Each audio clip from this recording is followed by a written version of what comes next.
Hello, everyone, and welcome to Conversations in Horror, the podcast. I am your host, Kevin L. Powers. I'm also the owner, operator, and conduction extraordinaire for Something Wicked Entertainment in Advance, and we want to welcome you to the show where we kind of delve a little bit into everything that's involved with horror, whether it's from different decades or from different subgenres. We kind of take a little bit of all of that in stride in order to present you with an hour or so conversation in which you can delve deep into a particular film or genre. Today, we are doing a very special episode in which we are going to actually present our top film or top favorite films of 2024. And to help me go through this huge list of films is the amazing Sarah Panazzo and Philip Ray. Thank you so much for joining us on the show today.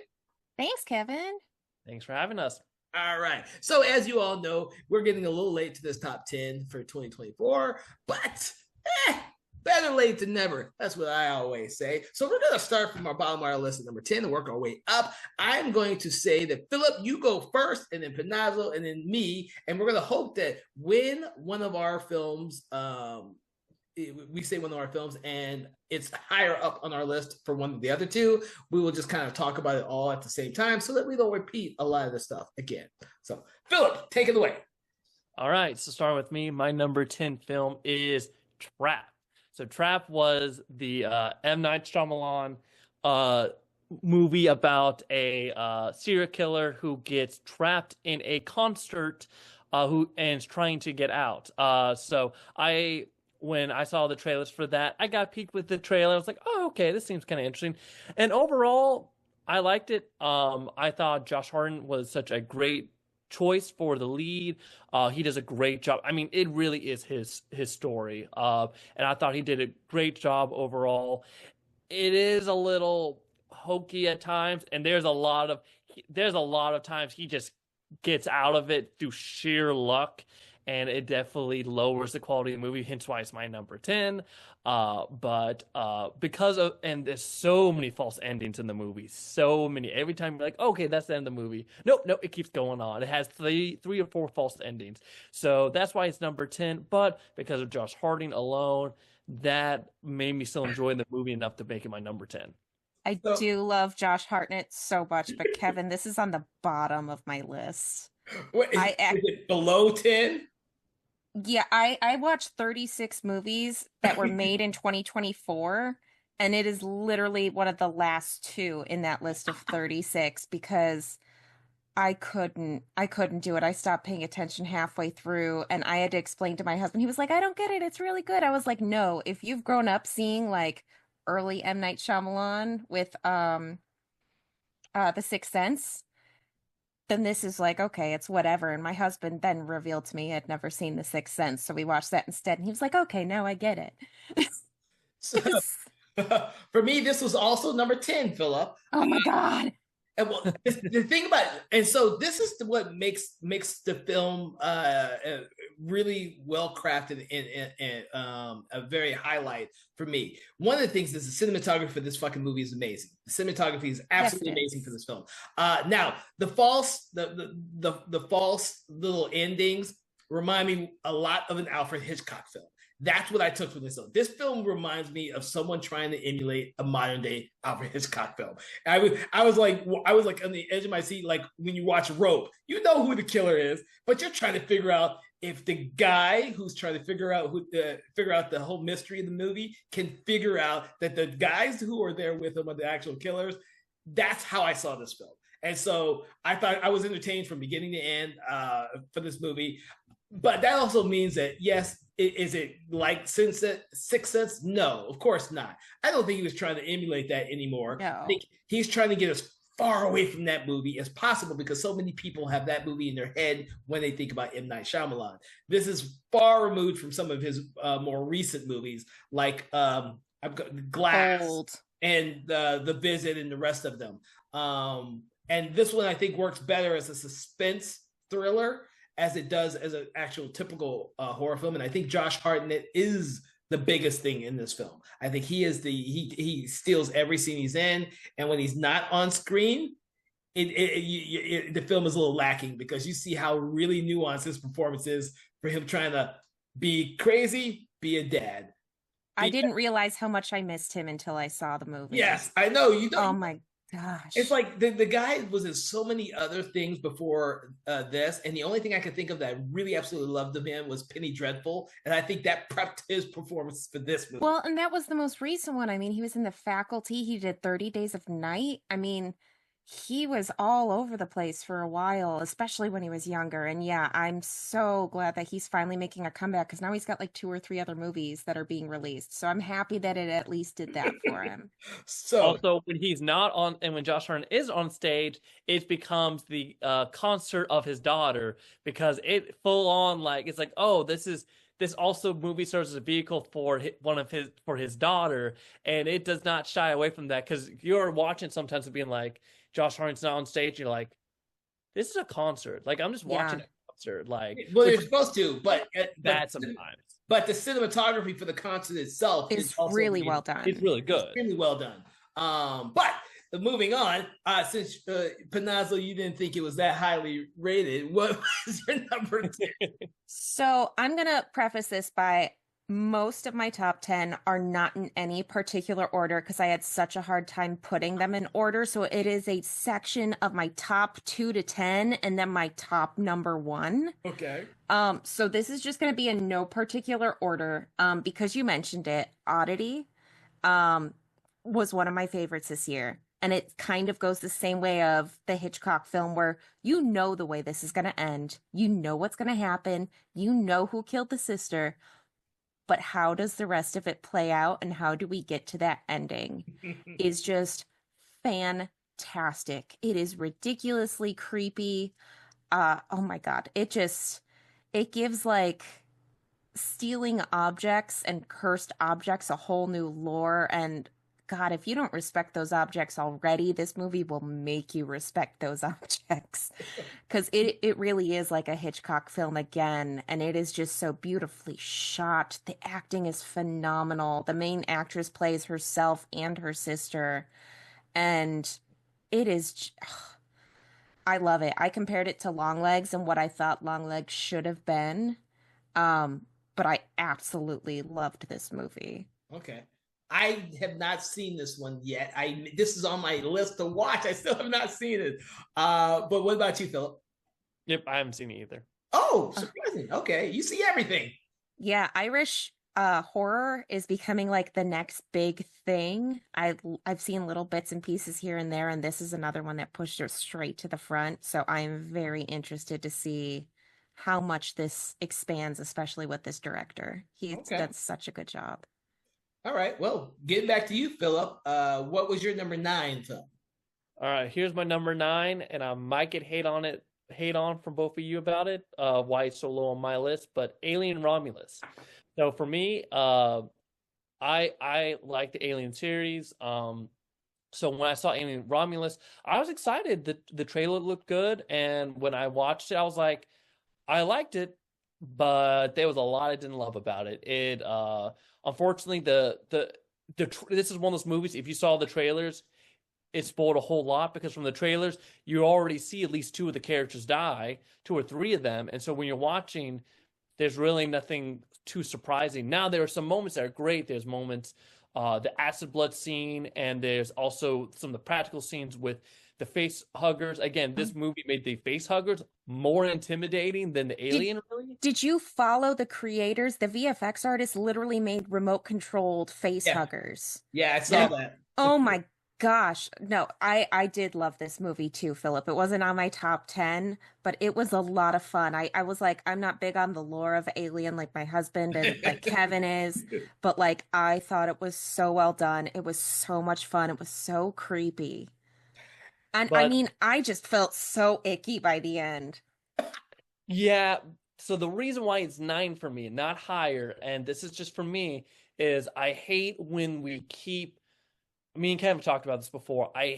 Me personally, I do not like a lot of the Prometheus stuff. So I hate when the story gets pulled back to that. And that's what happens midway through the story is we get pulled back to the Prometheus stuff. Because for the longest time, Alien has been obsessed with getting the human alien hybrid stuff. And for anyone who's curious if that happens in this movie, it does. And it is a great effect, but for me personally, I was like, I wanted to see us go back to the square roots of aliens themselves. And so when we go back to Yes. Romulus, I'm like, Prometheus stuff, I'm like, no, it felt like Ridley Scott, from my understanding, Ridley Scott had a lot of hand in this movie, and that apparently was a little that, and then the cameo from the robot Mm-hmm. from Back You from the Grave know, was a Ridley Mm-hmm. Scott choice. And I hate to hear that, because I think if you take that out, this probably would have been one of my top favorite movies this year. Yeah, if it would have ended like 20, 30 minutes earlier and that would have been the start of the next movie, I think it would have been perfect. But the female body horror, without getting too much into it, like nowhere near as crazy as The Substance, but the female body horror that goes with this is super fucked up. Hmm. I got really grossed out and I was like, everything looks like vaginas. Like you said, there's the whole human alien hybrid that we finally get to experience. And the whole thing is just creepy as all hell. But the silent scene through the side tunnel where they have to sneak through at like room body or room temperature is probably some of the best work I've seen in a long time. I guess everyone's gonna hate me. I hated this movie. Of Dude, course you did, Kevin. Honestly, no, this is one of my least favorite Fede Alvarez movies because it borrows so much from the other movies. It really can't stand does. this movie. it does. It really only does. It really thing does. The only thing I liked about this movie was the facehugger scene. This is the only movie sequel that has made the facehuggers dangerous again, which I've been missing. Like this is the like that was the one thing I think me and you, Philip, agreed with that I thought was the best sequence in this entire film. Although it doesn't fucking make any sense for there to be that many freaking facehuggers. There's a lot of That's bad. It makes it worse when they establish there's only one alien, and then later on they show there's a billion. It's like, whoa, wait! I thought you established there's only one alien here. Why is there like 20 of them? Yeah, exactly. That the logic started to go out the window, and I actually did like the Ian Holmes robot returning. I didn't like the plot crap, the complications they threw in there. I thought that was kind of stupid, but I did like the idea of them linking it to that movie. I hated, like you said, the stuff they tried to link with the Prometheus stuff.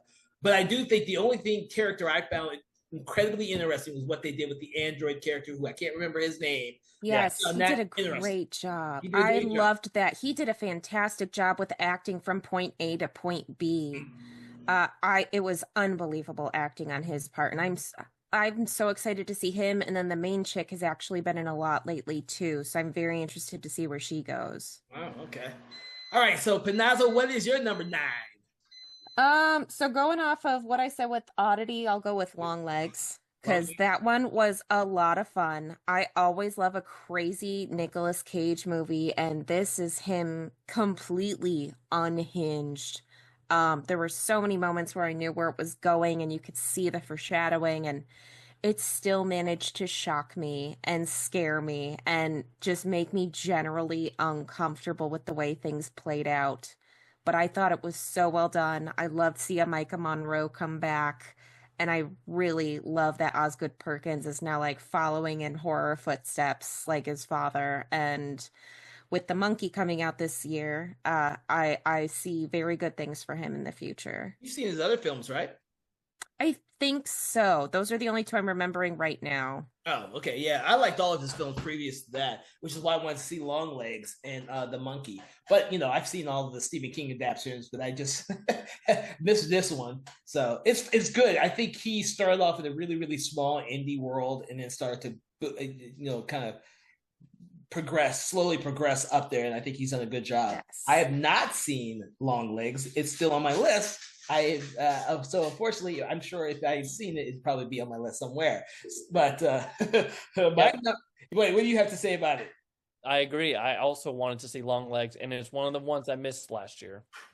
Okay. Yeah, it was one of the main ones. I only had a certain amount of time to see certain things in theaters, and I'm glad that that was one of the ones that I did, because experiencing Nick Cage in a dark room like that is freaking world changing, and we still quote the movie to this day. So it's one that's going to last for a while because it is really good. It's really intense.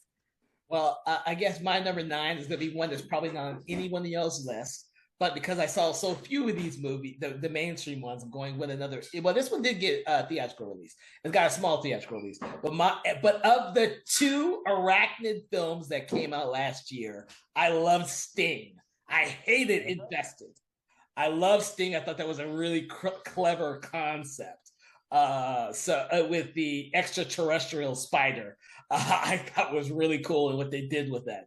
I say that because Infested got much more critical praise, but I couldn't get past the fact that that's supposed to be like a Middle Eastern spider that just multiplies when you hit it and grows extremely fast for no apparent reason. And I hated that. I could not. And every character in that movie was stupid. I was like, dude, these people are dumb. But with Sting, I thought it was really clever. I liked the special effects. I liked everything about that movie. And it kept me on the edge of my seat because it had a child actress as the main character. I thought that was really cleverly done. Yeah, that was one of them that I missed this past year, so it is still on my list to see. Because we did watch Eight-Legged Freaks, and I was like, yeah, spider movies. Yeah, I missed it too, but the trailer was so good. It's funny because It really I'm not was. because I don't know if if you guys have had the similar thing, but in the trailer there's a whole whistling scene that you hear the spider whistle back. Mm-hmm. And now on one of the for Chewy's commercials, they have a little whistle. Every time I hear that whistle, it sounds exactly like the spider whistling from a Sting. That's all I can think about. Every time I hear it, I think of Sting. So now you've got Pavlov's spider. I've got Pavlov's spider. No, that's the thing is Sting has this one giant spider eventually, but it's extraterrestrial, so it was really cool to see that.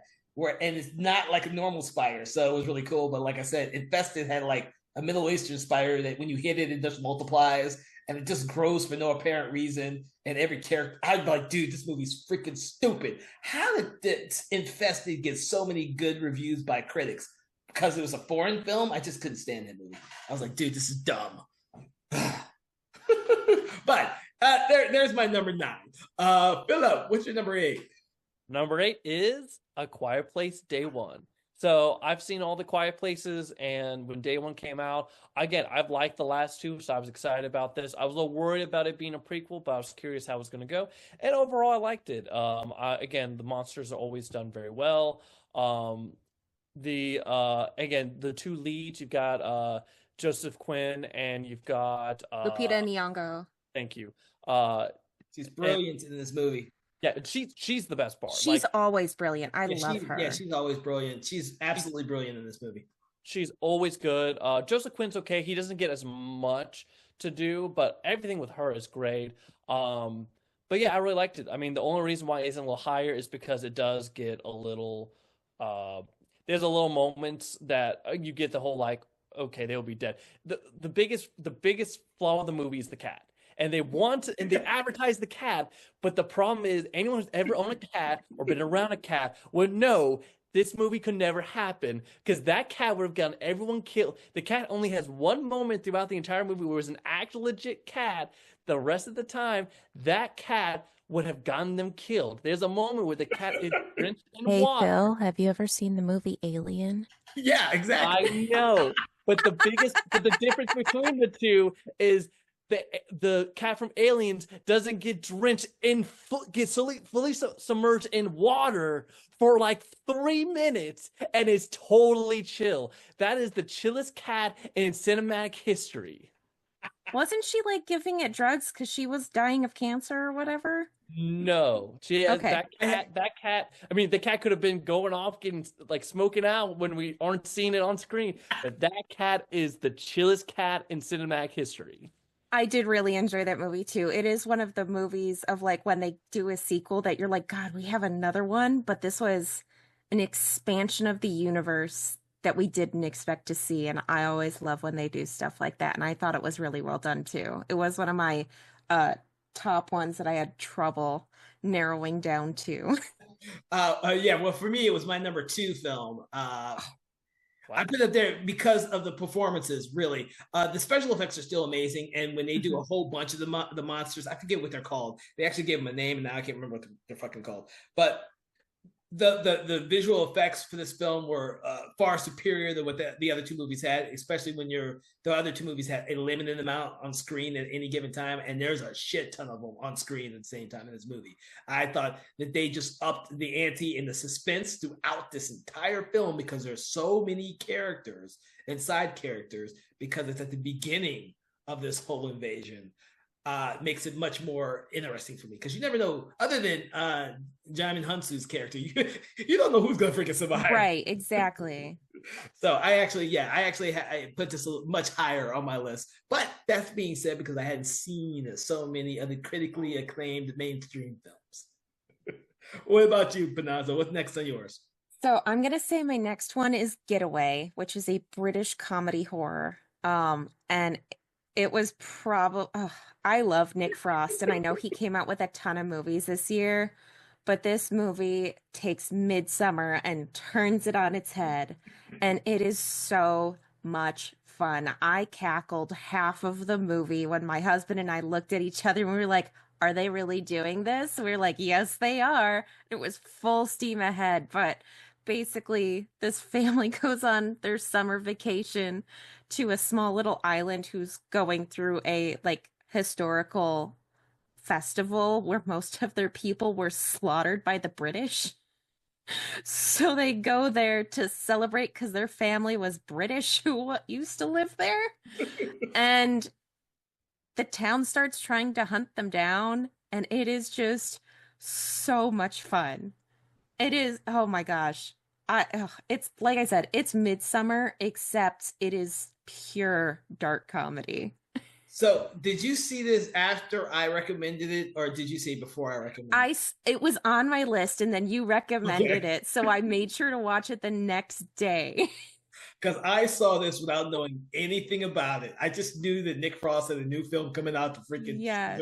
and I said, okay, I'm watching that. And I was completely dumbfounded by what I watched because I had no clue, none, about the big twist that happens halfway. I didn't either. We put pieces together while watching it, and that's where we looked at each other, and I was like, I am so here for this. Yeah, that almost made my top 10 list. It was like right there, like a number 11 or 12. It is where it was, and it didn't make it all the way. Philip, did you see it? I unfortunately did not. It is currently on Shudder, and dude, you need to get it because most of these movies we're talking about are on there. I know. I need to get into Shudder more because that's the only thing I don't have. You have everything else but that? Oh, Jesus. What kind of person are you? You suck. How dare you? Oh, shit. All right. So is it mine? Yeah, it's your turn. Okay, so number 8 for me was In a Violent Nature. Oh. The first time I saw it, I was like, there's some slow moments in this film, but I like the concept. I liked a lot. This was something I had not seen before, and that's what made me want to watch it again. And I was like, when I watched it again, I'm like, no, it's not slow. This is what happens between all the moments that we never see in other slasher movies. This is absolutely brilliant. I'm like, oh shit, no, this is because I saw it in theater. I saw it. I saw it. Oh my gosh! And I was like, I think I was like one of the only few people in it because I think I saw it as like a matinee screening. I so wanted to see this movie. So yeah, so I saw it, and I was like, this is really great fucking gore. Holy crap! It really is. It actually had the horror chainsaw kill of the year with the yoga death. Which I also voted for because this was also on my top 10. I could not stop talking about this movie. It is the most relaxing horror movie I have ever seen. And I said the only thing it's missing is David Attenborough just talking over it, describing the nature and wildlife while the rest of this happens in the background. It is so well done. And you know what? That would have made it so much better if David Attenborough was doing something. I know. I was like, that's what we need next. That's the next step past this. This is the entryway. The next room is David Attenborough or doing Morgan a nature, Freeman. You know, they or just love somebody doing a nature documentary. Meanwhile, there's murder in the background killing people, and they just never mention it. But it's so well done. The It only part of really it that was. I did not like was the ending when it focuses on the last person and not on him, the killer. Like up until that point, I was like, dude, this is amazing. And then for that last little bit, because they have to know, audiences need to know what happens to her. It focuses on her, and that's the only moment where I'm like, oh, See, I was questioning it at first, and then I realized that they were putting you on edge. They wanted you to think he was going to yes. pop out of anywhere like the rest of the movie. And I thought it was so well done at that point. That's what I got when I watched it the second time. I was like, ah, good thing I watched it the second time. Yes, because you're just waiting. You're like, I know it's going to happen. I know it's going to happen. All right. Was it on anyone else? It was on your list. It was on mine, yes. And then Philip, you didn't see it, correct? I didn't see it. That Hey, that one I almost saw it. All right, Philip. So You know what, Phil? It's also on Shudder. This episode sponsored by Shudder. I wish. All right, Philip. What's your number 7? Number 7 is it's talking about horror comedies. Lisa Frankenstein. So Lisa Frankenstein is the director debut of Robin Williams' daughter Zelda Williams, and basically the way I described it to people is it is Tim Burton like. It is like someone else saying, "Okay, I want to make my own Edward Scissorhand," and that's what the movie felt like. It's basically about a girl who basically starts to have a weird connection with this undead man played by Cole Sprouse, and shenanigans happened there. I really liked it.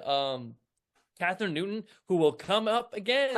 I love her. My top 10. Just did such a great job the entire time. It's just fun the entire time. I enjoyed it. It had one of the best. It did one thing I really appreciate. They have a stepsister who is not an antagonist. She was actually nice the entire time, and you don't see that a lot. You really don't. And you go, okay, she's gonna be mean, antagonistic, and no, she is friendly the entire time. It is just like it's just fun. It's just a fun, light Tim Burton like movie. I wouldn't even say it's Tim Burton. It's like watching 16 Candles, except Tim Burton had an influence on it. Yeah. It was another one of my favorites this year. It was 100% a ton of fun, super campy, and I love Catherine Newton. She is just exquisite. So I like her, but I hated that movie. I know you did. No. I like all of Diablo Cody's movies. But this movie I just could not get behind. And maybe it was because I think Cole was not a good actor. I don't know. I watched it once. It was a slog to me. I was not interested at all. I just did not think it was nearly as strong as Cody's other films in terms of the writing. It did nothing for me. And I'm the person who loves Jennifer's Body, and I loved everything else she's done. Like, Jennifer's Body now has a cult following, but when that movie came out and tanked, I was like, oh, that's the greatest movie ever. That's just fucking awesome. I was not that way with this movie.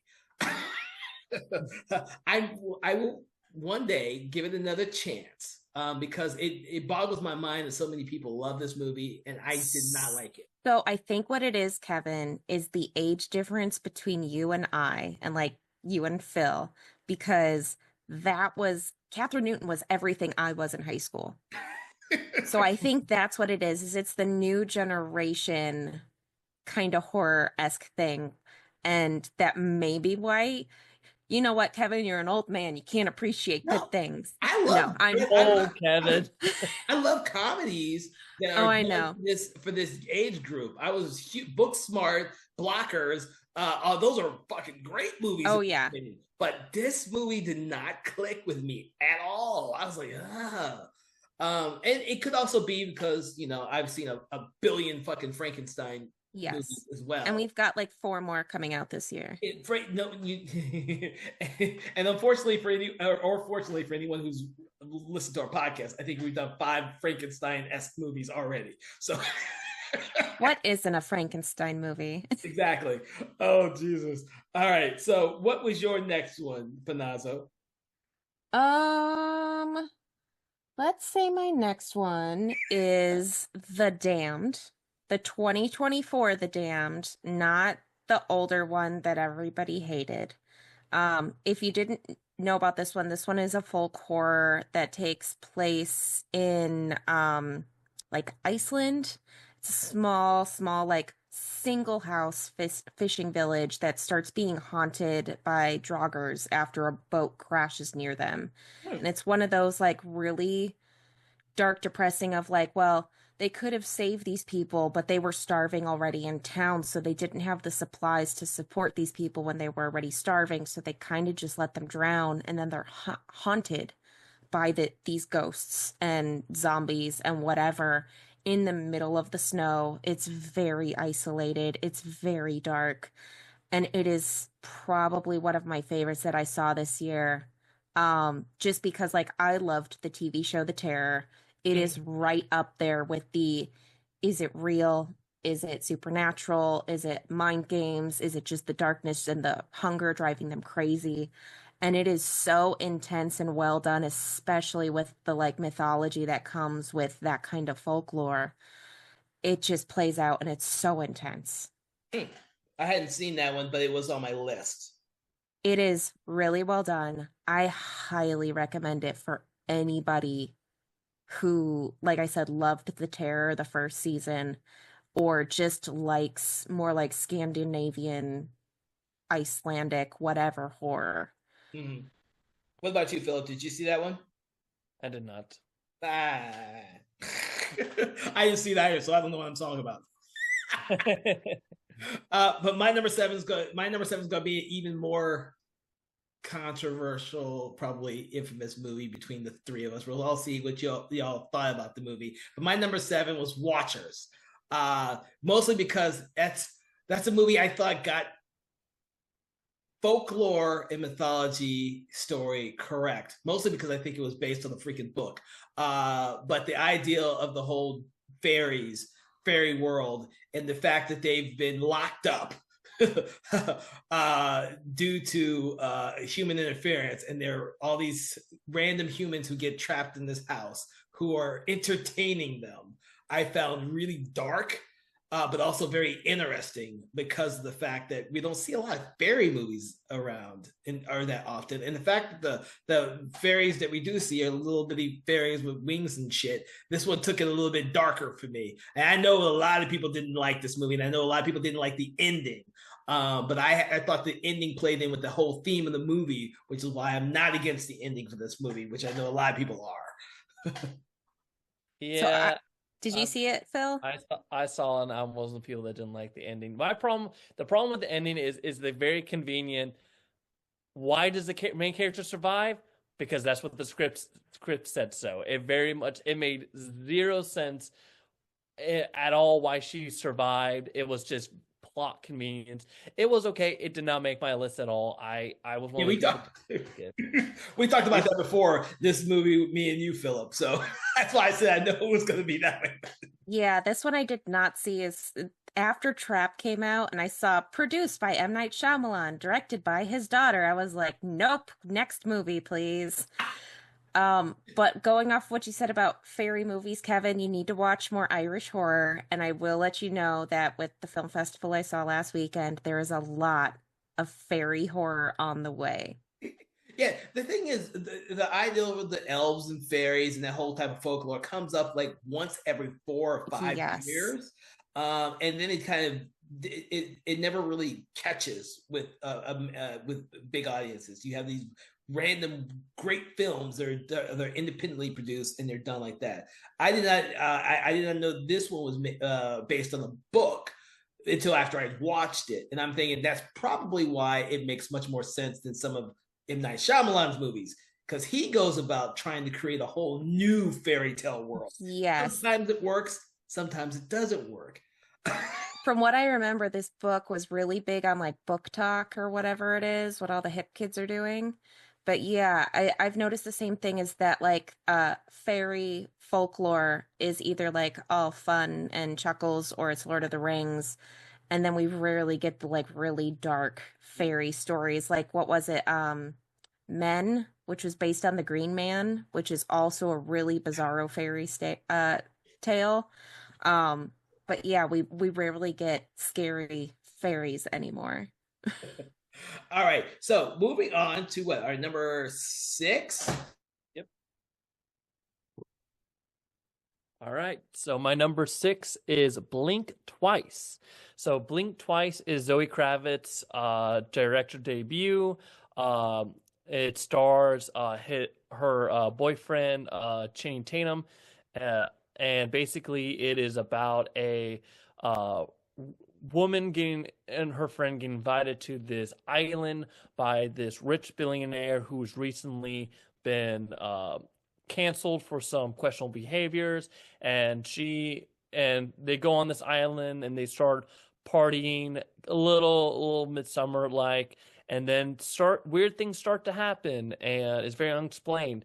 And this is one of those movies, if you haven't seen it, I'm not going to tell you the twist, because the twist is one of those, it jaw drops. It is such a jaw dropping, like stomach churning reveal, and it makes the movie. So if either of you have not seen it, go see it. It is so well done. It's one of Channing Tatum's best performances he's ever done.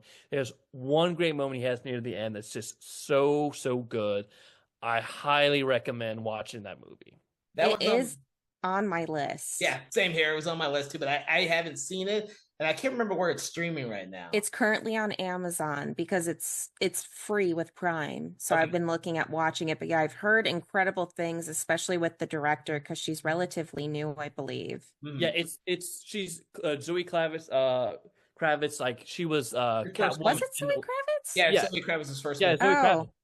Yeah, I didn't think it was somebody else. So it's her director debut. I mean, she was like Catwoman in the latest Batman movie. And yeah, this is her director debut, and phenomenal. Knocked it out of the park. Okay. All right, what about you, Panazzo? So my next one is another semi-foreign one called Cuckoo. I don't know if you saw this one at all, Kevin or Phil, but this one was another one of my favorites. First, I was sold because of the background and what was going on with it, and then Dan Stevens stepped into view, and I was immediately sold. But basically, a family goes to the German Alps, and the daughter of the couple needs a job, and all of a sudden, super bizarre shit starts happening.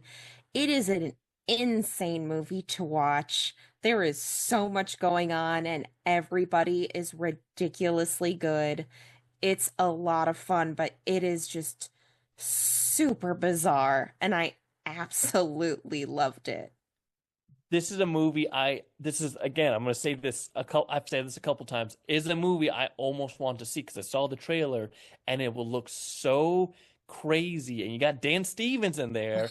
And I want to almost see it for Dan Stevens because, again, another person. He's gonna be plays another caricature of something, and he does a great job. And it's like I said, that was the second selling point. The rest of it was great, and then he jumps into the mix, and you're like, I'm sold.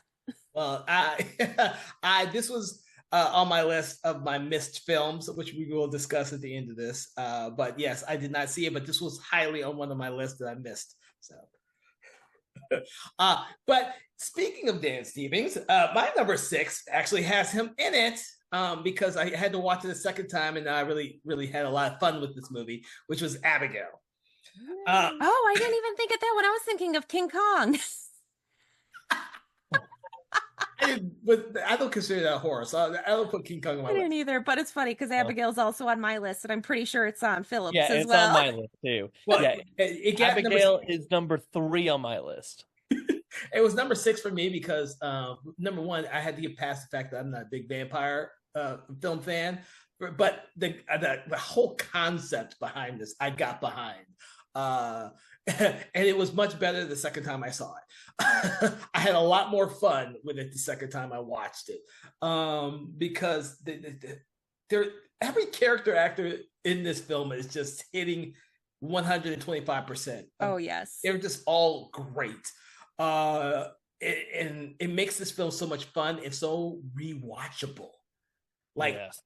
I know I had a conversation earlier about one of my favorite 80s movies, which was Fright Night, which is so Mhm. watchable over and over and over again. And I feel Abigail is one of those rare vampire films like that and like Lost Boys that I could just rewatch a billion times and never get tired of. It's so much fun. And it's one of those things like, I know they spoil the whole twist in the trailer, but how else do you sell it? It's like trying to get people to go see From Dusk Till Dawn. Yeah. At some point they had to give away the twist because you have to have people who aren't fans of the film go see it. Yeah. And that will get them in there. But yes, it was so much fun. I loved every second of it. It is a blood extravaganza. Yeah. Yeah. It's so good. The actress that played the main vampire she does such a good job. She went Yes. above and beyond. I know that she herself is like a ballerina, and so she wanted to put that into her character, which I absolutely adore. But everything else this company has does because it's radio silence, right? Yeah. I think it's Yes. I think it's rated. Yeah. So everything else they've done, I've been a fan of. So I had to go see this movie, and it's just exquisite. Yeah, I wish I had seen this one at the theater. I missed it at the theater because of my lack of wanting to see vampire movies. But when I did finally see it on video, on Blu-ray/video, I was like, "Oh my god, I can't believe I missed this movie." I was like, "Yeah, yeah, I wanted to see this based on the directors because they did one of my other favorite horror movies of the last 10 years, Ready or Not. So Yes. as soon as I saw it was them, I'm like, and I saw the tone of this movie, I'm like, this is going to be a fun movie. It was Ready or Not. It was the recent Screams. I was sold. And then I saw the cast and I was like, okay, this is yeah." fantastic. A bloody ballerina. It's like watching what we wanted Cabin in the Woods to be after they revealed the monster ballerina. So okay, moving on to number 6, Philip, or number 5, Philip. We're at the top 5. Yep. My top 5 is Heretic. So Heretic is about, you've got everyone's favorite Hugh Grant as the antagonist. He is the story's about these 2 Mormon missionaries who go to this house owned by Hugh Grant, and he basically ends up kidnapping them, and it's a whole metaphor, and it's a whole discussion about religion, and it's just done so well. You take Hugh Grant and you make him a psycho killer. Sign me up. As soon as I found that out, I knew I wanted to see this movie, and he does a great job the entire time. He does such a great job between being intimidating and just being so friendly, and it's just great. They do a very good twist about who you think is the lead, who's the femme fatale in the group, and I was very surprised with that. Both the main actresses did such a good job. It does a great job of what its message is trying to be, and it just nailed it for me. This was another one of my top 5s. Yeah. So I love that Hugh Grant has gone from like rom-com king to now doing like Guy Ritchie and evil Hugh Grant movies because he is just wonderfully creepy when he wants to be. And I love Sophie Thatcher. Her and Companion this year has been amazing. It's one of my top films of the year so far. But I love religious horror, and this was one of them that you don't know what is another one. You don't know what is going on, whether it's real, whether it's religious, whether it's all inside your head. And it's so well done. It leaves you questioning so many things. And like, it gives you that whole thing of, would you have the will to survive in a situation like this as well? Because these girls are just genius with trying to figure out how to escape. I have not seen this one. I keep not seeing this one, just like some of the other more mainstream movies. Although I really wanted to see this when I saw the trailer. I really like Hugh Grant and this current period that he's going through. Yes, 100%. I am here for anything else he decides to keep putting out. Mm-hmm. All right. Where we are? Number 5. Oh, number 5. For me. Or did we go? Who are we on? Well, so I need to skip a couple because you guys have said a couple of mine. So I've only got 2 movies left. Okay, so I'm gonna go with my number 5, which is Humane. I can't. I loved Humane mostly because it's a political horror film, and I actually like political horror films. And I thought that having this family having to decide who should be sacrificed when they're all pretty fucking bad, I thought was brilliant. And the fact that it always, I don't know, did you see the Humane yet? It's been on my list because I love Caitlin Cronenberg. I mean, I love any of the Cronenberg, so that was like, I have to see this. That was the reason why I saw it too. If it hadn't been by one of the Cronenbergs, I probably would not have seen it. But when it came out on Shudder, I had to see it. I think it was Shudder. Yeah, I think It is, yeah. I had to see it because I heard so much about it, and there are just not enough political horror films out there, especially one so topical as this one, which is one of the biggest drawing points for it. Now, I do think that sometimes it may drag a little bit, but I think because of the way the actors are, because the actors are so good, they keep the ping pong conversations back and forth going at such a great pace that you never feel like there's a lull anywhere. So that's the number five for me was Humane. All right, Mr. Phillip, what was your number four? Number 4 was Nosferatu. So Nosferatu is Robert Eggers' modern adaptation of the famous Dracula Light Nosferatu, basically. And yeah, I mean it's exactly what you think it'd be. Everything's in black and white, and it has just a really good cast.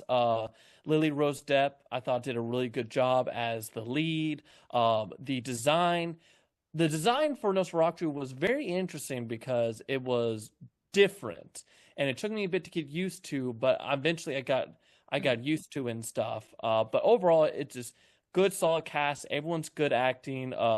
Gladly, Aaron Taylor Johnson had this to go back onto after having Craven come out like almost the same month. So hey, I like Craven. We'll talk about it later. That's a whole nother podcast. That's a whole nother podcast.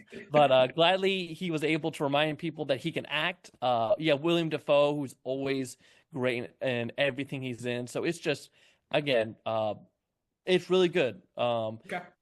The only reason it's not higher for me is that I do feel like it's a little slow at times, but also that's kind of the point at the same time. But yeah. So Phil, have you read Dracula? I have. Okay, and which Dracula movies have you seen? I have seen the what was the last one I saw? We need a name. Okay, like have you seen the Gary Oldman Coppola one? Dracula. I did not see that one. Okay, so going off of that one, have you seen the old school Nosferatu from the 30s? Yes. Okay, if you combine the two of them, it basically makes this movie. Which is probably where you're missing out because Gary Oldman is Dracula and it's got Keanu Reeves and what's her name? Winona Ryder, Anthony Hopkins. Great movie, but this is tied for my number one because one, I love Robert Eggers. Two, Dracula has always had a special place in my heart. And how hard this movie fucking went. Like, I know they were on location in Romania. They gave him the nice, crazy-ass mustache that he would have had as a count in Romania because that is just how Bram Stoker had pictures of him in the book. And the sets were just perfect. I saw a deep dive on how his tomb is actually, like, based on Polish folklore, which is realistically where Count Orlok would have come from to Romania, and just everything there. The acting was astounding. I wanted to sob with Aaron Taylor Johnson and the pain and loss that you see on his face and on Nicholas Holt's face throughout the movie is just so intense. Freaking love Ralph Ineson and Willem Dafoe bringing the like lighthearted comedy in it because it has to lighten up sometimes because there's some moments that just like will shake you to your core. But I thought it was so artistically brilliant. And I know this is something that Robert Eggers has been working up to his entire life. Like, this is his baby. If he could make any movie, this is the one he wanted to make. So I did a lot of research going into it beforehand, and just Bill Skarsgård too. Like, I still can't picture that as him being Count Orlok because he went through so many vocal lessons with opera coaches to reach that different register. It's just insane. The makeup, the props, the setting. I loved all of it. It was so well done. I have not seen it yet. I know it's hard to say, but it's streaming now, and I'll get around to seeing it. But I did not see this one, so I don't have much to say about it. Yeah. I do. I am a huge fan of the original one, and we just did a special episode on the Werner Herzog '79 version of this. But I'm really curious to see how much it actually borrows from Stoker's original novel versus the actual original 30s version of Nosferatu, which tried its damnedest to not be as close to Dracula as possible. So I feel like it does a healthy mixture because one of the things Egger said he wanted to do was expand on some of the other characters, which is why it's mostly from is it Mina in this movie? is it me? Yeah. Yeah, I think so, yeah. Yeah, I think Ellen Hutter. That's who she is. They're the Hutters. It's not Mina and what's his name? Yeah. That's right. So it's Ellen Hutter. So it's a Mina similarity. But yes, the expansion on that whole mythology with it is very well done. Yeah. At least I feel like I think it's a phenomenal movie. Well, also remember my whole thing about vampire movies. So, oh, Kevin, they do not. It is not light and romantic in this movie. It is dark. I don't mind dark vampires. I don't mind romantic vampires. I don't mind a lot of different things. The vampires. I grew up in the 80s when they were like really the good vampire movies. And then we became in the like late 80s, 90s where vampires were everywhere and they became like shit. And of course they had the resurgence of vampires came when Twilight was huge and then everyone just knocking those movies down. So everyone had to create the opposite, which we got 30 Days a Night. And I was like, whatever, fuckers. Hey, that was there before Twilight. It was a graphic novel. Yes, it was, which I've read. I've read all of them. No, you will be happy to know this goes like old school lore with vampires and does it down and dirty. Yeah, this is not a vampire that again, this is not a vampire where you're like, oh, he's sexy, I'm gonna fall in love. No, this is which is funny because there were still people who looked and go, damn, I think this Nosferatu is sexy, which is a problem for if you hear people say that. Yeah, he's literally got a decomposing body. Yeah. So it's real gross. Well, but like you feel the intensity between them, and it's some kind of hunger, but not necessarily of that kind. Well, I'm a huge fan of the Murnau's original Nosferatu. Yes, which is why when I watched the '79 version, I was like, it looks pretty, it looks great. It goes too close to Dracula, but I know it's one of your favorite films, both of you now, and it's on my list, and so hopefully after I've caught up with the more mainstream films, I will be able to say my top 2024 films will be different. All right. So Panazzo, do you want to do yours? Do you want to skip so that we go now? What was? Yeah, let me skip because I've only got 2 more of my top ones that we haven't talked about. What are we on? Number 4? Number 3? No, but number 4. We're on number 4. So number 4 was the one I think you recommended to me, Panazzo, which was Late Night with the Devil. That's another one of mine, Kevin. I absolutely love this movie. I thought it was brilliantly conceived, and it was not what I was expecting when I saw it. I thought it was like, holy shit, this is a really good. And thankfully I didn't see it at the theater. I saw it on I think that was Shudder too. It might have been Shudder. I know I saw it on streaming as soon as it hit because we missed it in theaters. But yes, it is on Shudder as well. Yeah, I think it was theaters too. So I saw it streaming on Shudder.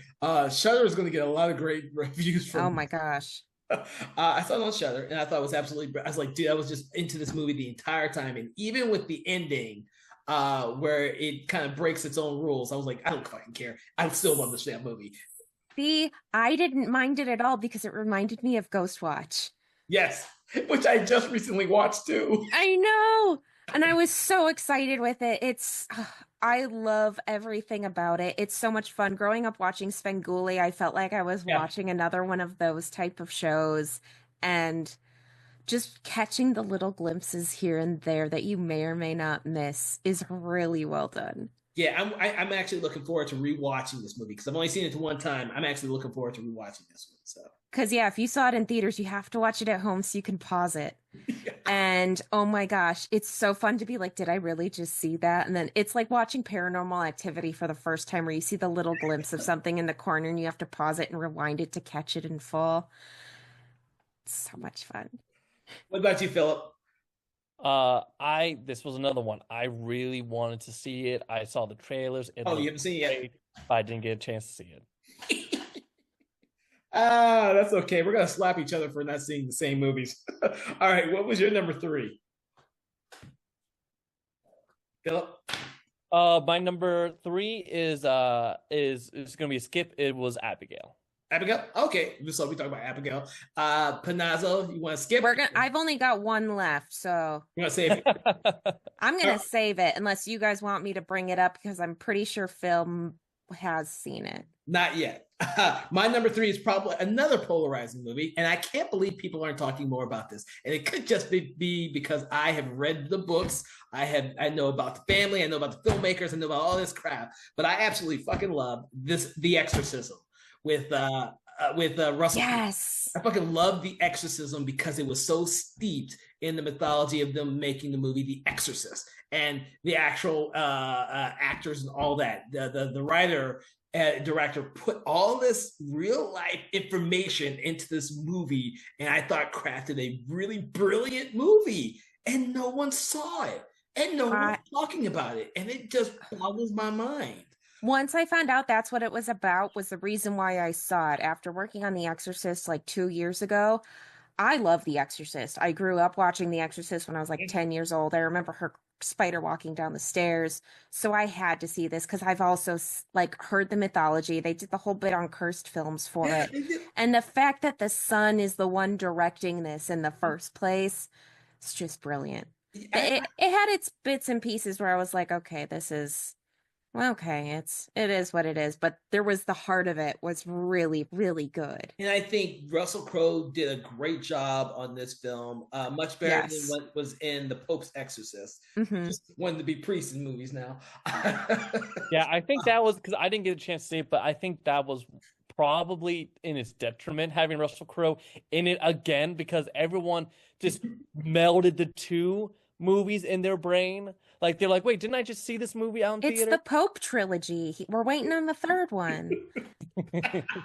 Oh, which is funny because if you've seen The Pope's Exorcist, they're probably working on trying to do a franchise like the Conjuring films that really feels they took a real life person and kind of melded it into this fictionalized type of story. Like, we're going to make more of this. We're going to make an exorcist that just goes from one film to the next.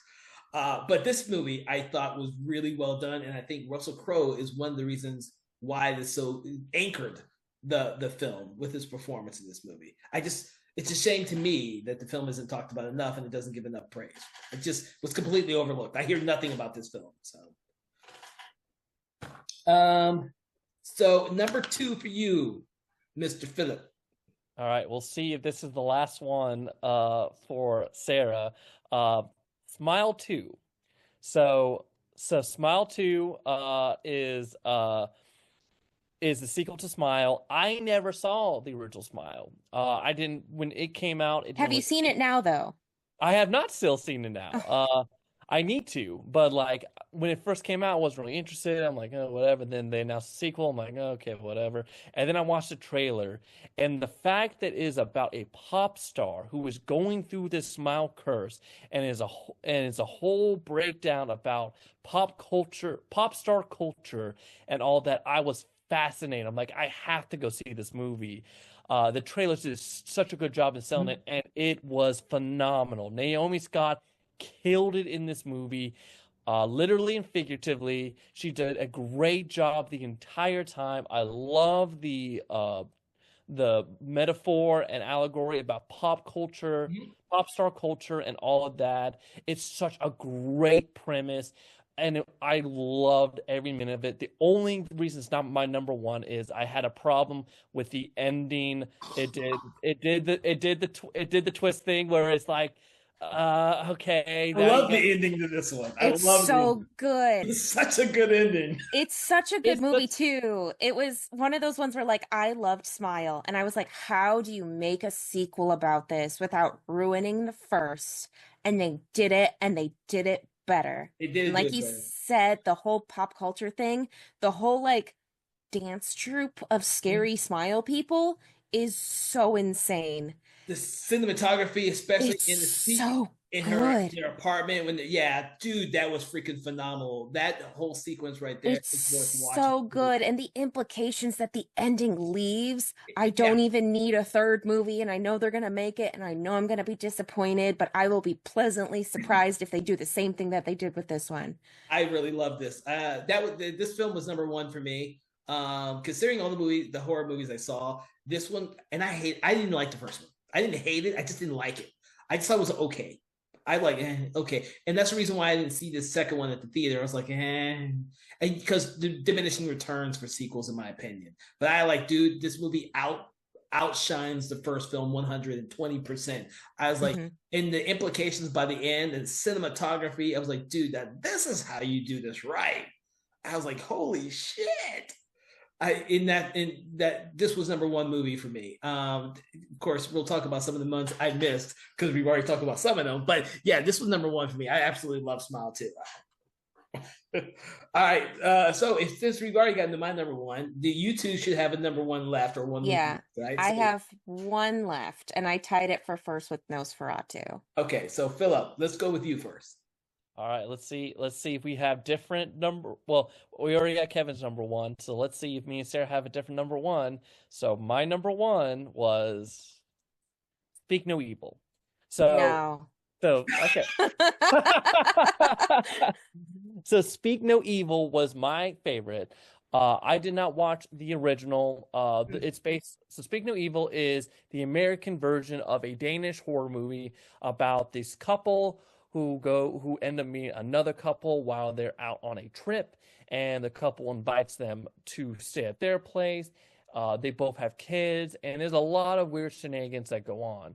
I really love this movie. For me, it is a because the breakdown of everything was kindness. It's the whole movie is about what is the breakdown of like when someone's being too friendly. Because the entire movie is about the main character getting put in these situations where it's like if you've ever anyone who's been at a situation where they've been with someone that they've been like they're trying to be friendly but they're they may want to go and stuff and then they go and they say stuff and you go well I don't want to be an asshole. I don't want to be so I guess I'll stay. And that's the whole movie is Yeah, that when do you stop being polite and say enough is enough? Because that is the movie. I saw the original one and it made me so freaking angry.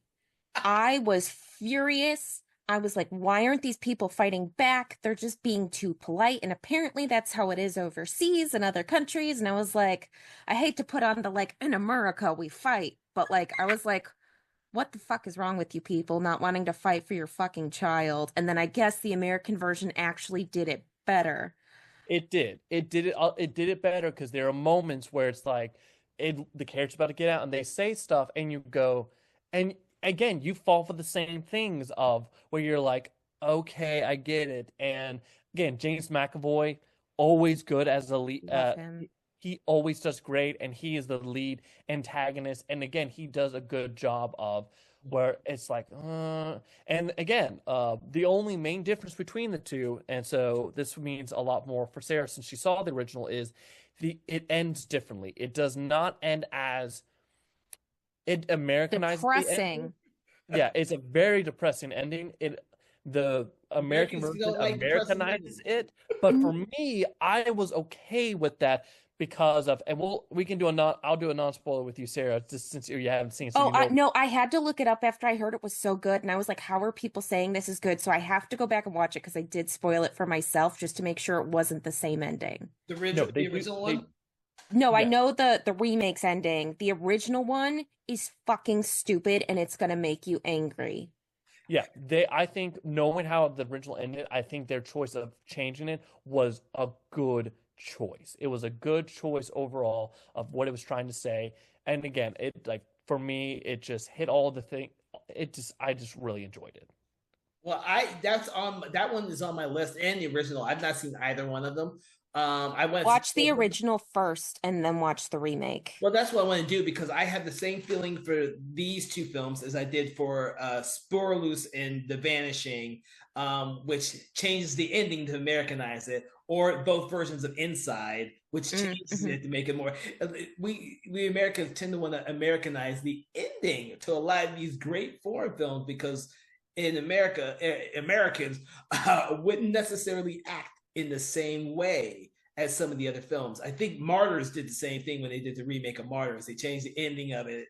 And that's why I think this conversation we're having right now is brilliant. It is basically the point of having the two movies because people in different countries would react differently based on what is happening in the movie. And that's part of it is like one family is British and one family is French. And so it's a whole like division of culture thing. cultures. And so it's the same conversation we're having right now, which I think is brilliant. Yeah. Like I love the Sporeless and the Vanishing movies. They're both ending completely different. I think they both work. Something like what was the other one I mentioned? Inside. I didn't like the American ending as much. And so I'm hoping that when I see both of these two, because they're both streaming and I have both access to both of them, I'll get the same thing. Because I was about to ask you which one should I watch first. Because I was about to say maybe I should watch the American one first. Maybe I should watch. No, watch the bad one first, and then watch the American one.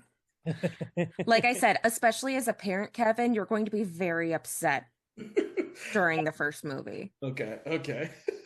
All right. So, Panazzo, what's your number one or your last movie? So I'm surprised. I'm guessing neither of you have seen this then, but I've tied it with Nosferatu because I went back and forth on this for a long time.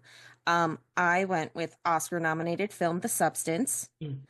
If you want to talk about straight body horror, especially in like the female form, it is a brilliant piece. And in what other movie would you have Dennis Quaid disgustingly slurping down a bunch of like raw fish and shrimp?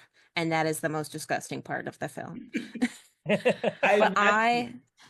I loved it. I could watch this endlessly. It is up there with The Fly for like grotesque body horror.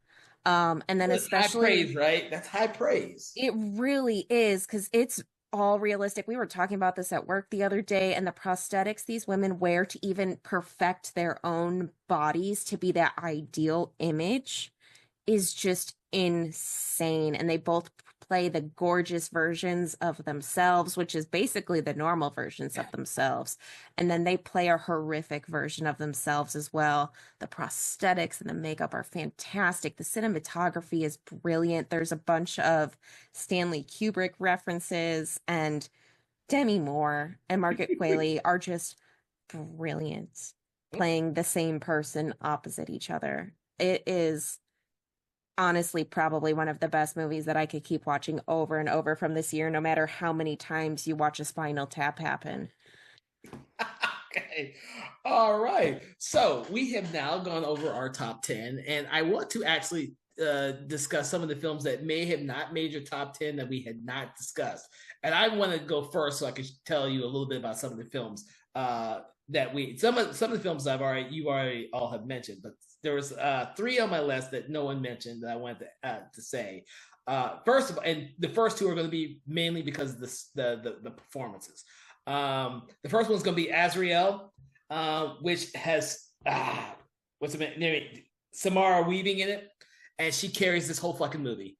Like Ready or Not, she carries this whole freaking weird ass post-apocalyptic type movie that like came out. I'd never even heard of this movie. It was on Shudder. I was like, oh, Samara Weaving's in this. oh shit, maybe I should watch this. Now, none of the other performances in the movie can even come close to hers. But this is like a folk horror, weird post-apocalyptic fucking horror movie.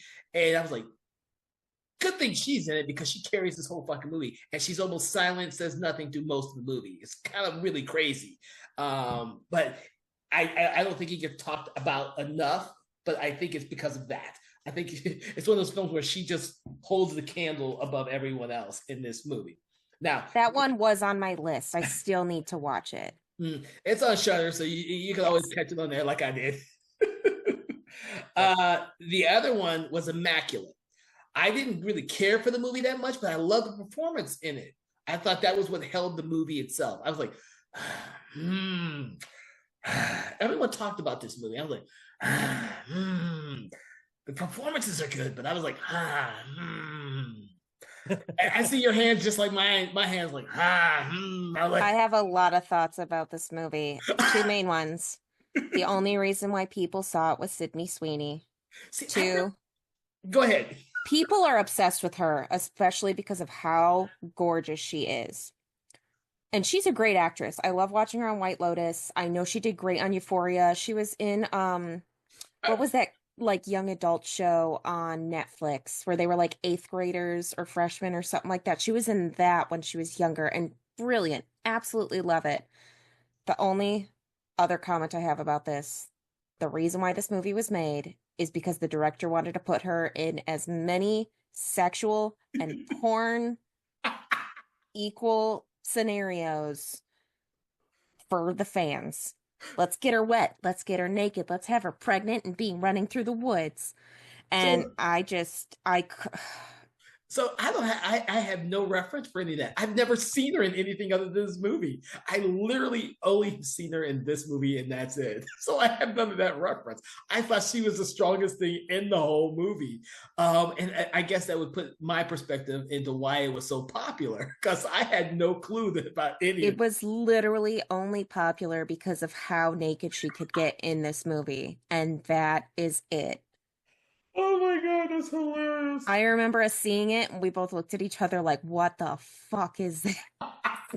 I think we immediately followed it up with The First Omen, which I was surprisingly happy with until the immediate ending when they decide to go full Avengers Initiative on it. And I was like, okay, you could have just left this out of the movie. Yeah, I haven't seen that one either. I missed that one as well.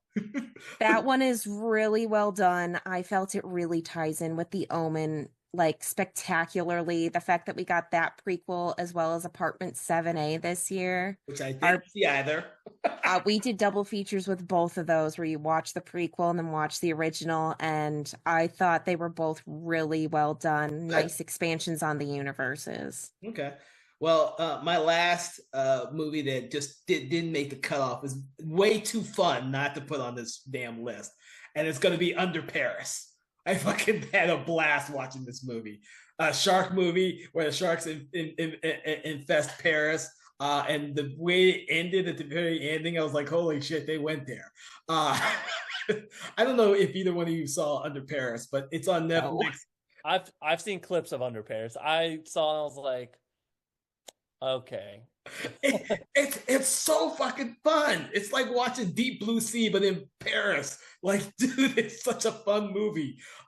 It doesn't have this. The clip I saw, Kevin, just to give you context, was the environmentalist going like, "No, we've got to protect the sharks." As she jumps into the water with all these sharks, we got to protect the sharks. It is. It has a huge eco message because of the whole global warming and all that type of thing. So it's very topical. So by the end of the movie, when I'm pretty sure it's not on either one of yours lists, but by the end of the movie, when all of fucking Paris is underwater and the sharks have taken over, I was like, holy fucking shit, they did that. I was like, so our main character is stranded with a bunch of fucking sharks, and that's how they end the movie. Holy fucking shit. It's so fun. It's so fun. It's like Deep Blue Sea. You know, you read all. I love Deep Blue Sea too. As bad of a movie it is, it's so much fun. But it's fun. So those are my three. I'm sorry that I think we've mentioned all the films that I missed that I wish I'd seen, which was except for Maxine. No one mentioned Maxine. it was a step down from the other two. Like you've got X, which was a great movie, Pearl, which Pearl was attempted fucking to brilliant. be whatever, and then Maxine was just like, what are you trying to make at this point? Oh, Because you've I got love Pearl. three different kinds of movies Mhm. mixed into one, and you're rewriting history with this and with this and with this, and it's just like, okay, whatever. I'm over it. Oh, Jesus. But we mentioned everything else. I'm surprised none of us mentioned Terrifier 3. That was also one I I hadn't seen. haven't seen it yet. Oh. My husband is not big on gore, and it's one of those that he wanted to watch. So we've been trying to wait for the right day to watch 2 and 3 Oh. because I love Terrifier. I thought it was so much fun. So Christmas Terrifier, right up my alley. Okay. But a couple of them that I also noticed we didn't mention, Beetlejuice. It's a spooky family fun movie. You know Yeah, what? Yeah, yeah, I could have mentioned that because, but you know what? I kept thinking that that is nothing but a comedy, so I didn't even put that on my list. Yeah, I it was in my top 16 and I was like, I can't put it as a top 10 because it's not horrific enough, but it was a lot of fun. I'm still singing the song every day that they sing in that one. Um, Another one that I thought was brilliant was Netflix's It's What's Inside. Still need to see that. And basically it's a bunch of friends who get together and swap brains and bodies, and it is brilliantly shot with lighting and reflections and everything else of who's in whose body. It's a wonderful story, and I had so much fun watching it. It comes in really harsh and it starts off like bodies, bodies, bodies, but it develops way past that, and it is so good. Good. I wasn't a big fan of bodies. That had moments of brilliance, and then there was other moments that were not so much. Any other ones? I had 3 what the fuck movies that I had heard incredible things about. I watched, and I still am questioning why these movies were made in good ways, and like, what the fuck did I just watch? The first one is The Coffee Table. Oh, yeah, that's on my list. Um, it's also currently on Shudder. Brilliant, brilliant movie. It is the darkest comedy I have ever seen in my life. Hmm. It is very intense. It is not for the faint of heart. I will put it Oh, that way. okay. Red Rooms is a French Canadian one that was also the same thing about a girl who is obsessed with a trial for this guy who murdered 3 girls. And the extent she goes through to sneak into the courtroom and everything else. I got to the end and I felt sick with myself for experiencing the rest of it. Okay. And the last one, which I was really excited to see, and it just left me really fucking confused, was Cronenberg's The Shrouds. Oh, you got to see it. Oh my God.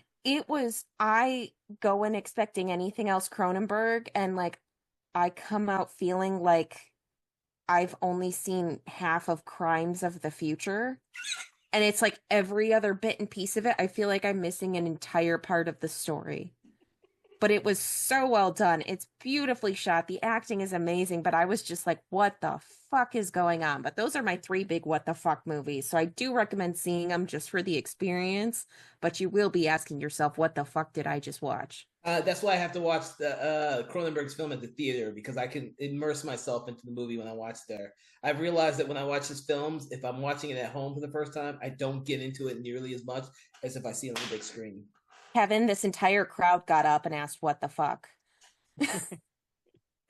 So I haven't had to do that since I originally saw Jacob's Ladder at the theater, Okay. because I was like, what the fuck? That one. I had to rewatch it, and I saw that as a kid. I saw it as a kid at the theater, and everyone was standing up saying, what the fuck did we just watch? All right, Philip, what about you?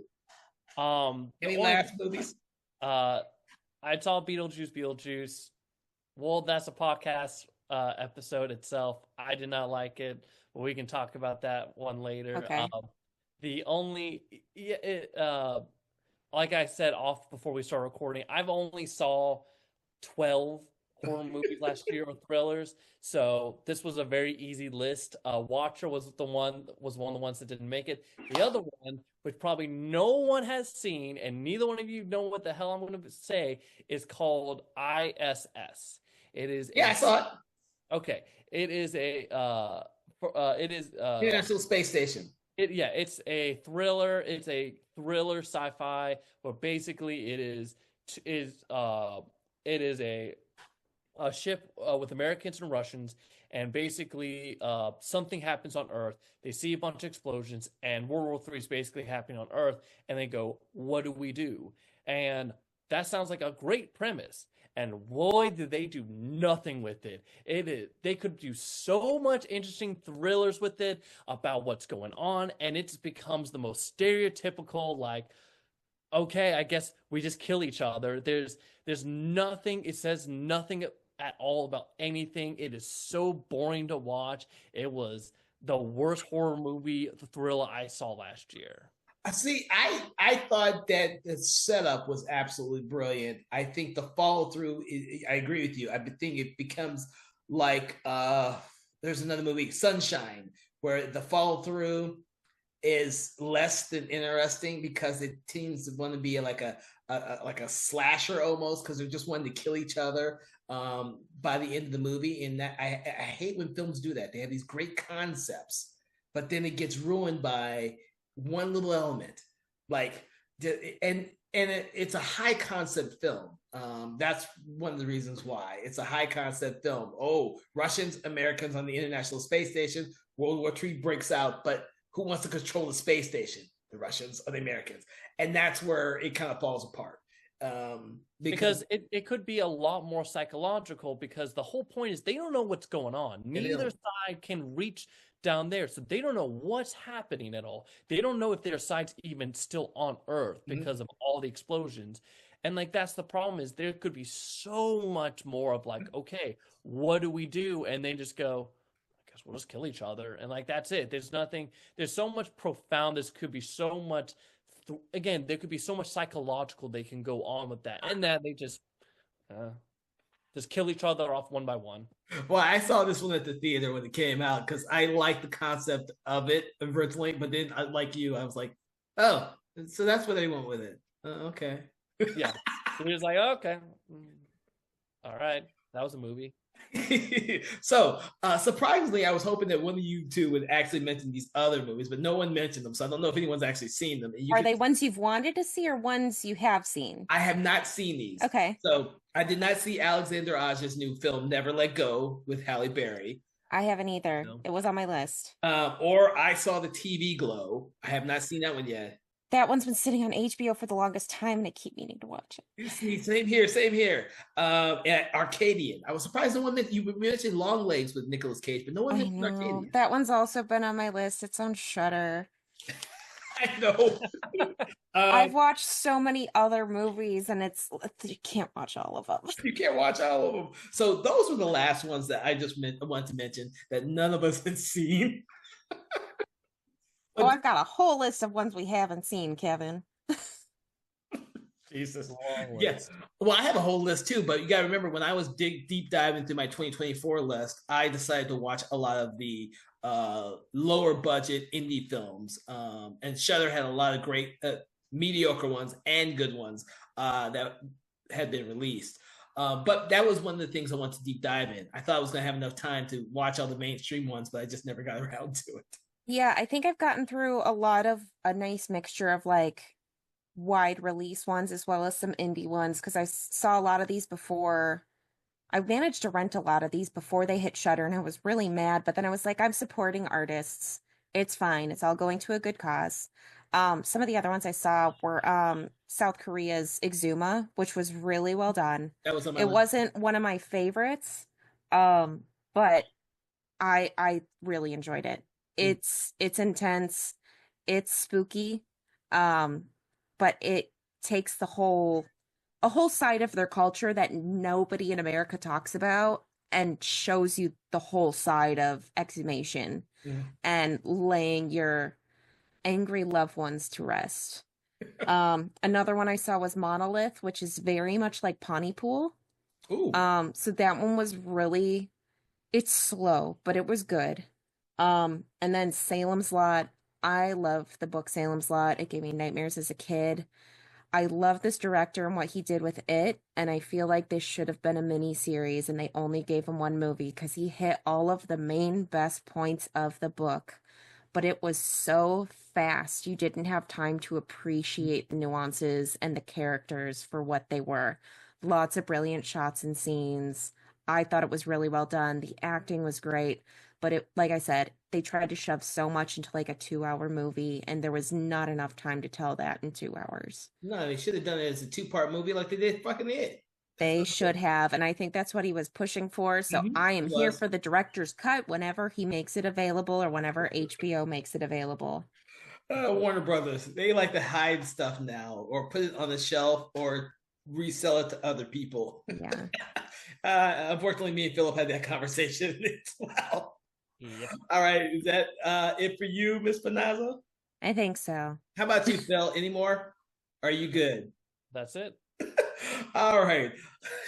So it has been a pleasure talking to both of you with our top 10 films from 2024 horror films. We don't get to do this very often, and even though it's late, it's better late than never for most of us. And anyways, there's lots of award shows still going on, but we like to appreciate the movies in the year in which they were made, not like some awards calendars that they make up shit. So from all of us here at Something Wicked Entertainment, we want to hope that you've enjoyed this episode, the special episode. Make sure to check out some of our regular episodes that are released every Wednesday at 8 a.m. Make sure to like, follow, do that thing you do with your amazing podcasts out there. From all of us here at Something Wicked Entertainment, we want you to have a pleasant day. Thank you. Conversations in Horror is a Broken Lighthouse Pictures production, written, produced, and directed by Kevin L. Powers, executive producer Kelly A. Inoka. All contents and material from this episode of Conversations in Horror is copyright 2025 Broken Lighthouse Pictures.